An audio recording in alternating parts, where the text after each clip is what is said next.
વિક્રમ ઠાકોરના ચાહકો માટે ખુશીના સમાચાર એ છે કે તેની ફિલ્મ દિવાળી પર ધમાકેદાર રજૂ થઈ રહી છે. ફિલ્મનું નામ છે વિક્રમ નંબર 1.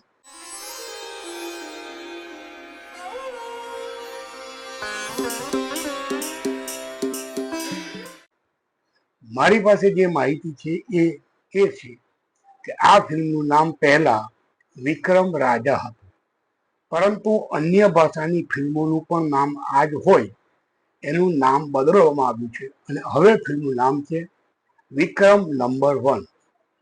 આમ જોવા જઈએ તો ટિપિકલ વિક્રમ ઠાકોરની ફિલ્મ, જેમાં ડબલ રોલમાં વિક્રમ ઠાકોર પિતા અને પુત્ર, અને આ ફિલ્મની અંદર અન્ય કલાકારો છે શ્વેતા સેન, ગુરુ પટેલ, જીતુ પંડ્યા અને બીજા ઘણા બધા.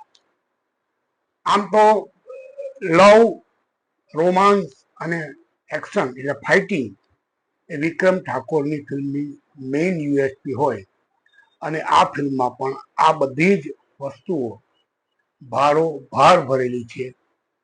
ફિલ્મના ટ્રેલરની વાત કરીએ તો ફિલ્મના ટ્રેલરમાં શરૂઆત જ થાય કે આવ્યો રે આવ્યો, ટાઈગર આવ્યો, અને વિક્રમ ઠાકોર મોટરસાયકલ ઉપર સૂતેલી એની એન્ટ્રી પડે, અને પછી ધડાકેદાર અને ધમાકેદાર ફાઇટ અને રોમેન્ટિક સોંગ. મિત્રો, દિવાળી પર ફિલ્મ આવી રહી છે એટલે સ્વાભાવિક છે કે જે વિક્રમ ઠાકોરના ફેન છે એમના માટે આ ફિલ્મ એ દિવાળીની ગિફ્ટ જેવી છે, અને મને પૂરેપૂરી ખાતરી છે કે આ ફિલ્મ પણ વિક્રમ ઠાકોરની બીજી ફિલ્મોની જેમ ધમાકેદાર રીતે ચાલશે. ફિલ્મની કથા, પટકથા અને સંવાદ ગુરુ પટેલ લખ્યા છે.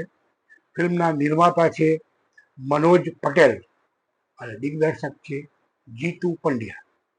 તો વિક્રમ ઠાકોરની ફિલ્મ વિક્રમ નંબર 1 ટ્રેલરની આપણે થોડીક વાત કરી, અને આ ફિલ્મ આવી રહી છે દિવાળીના તહેવારોમાં.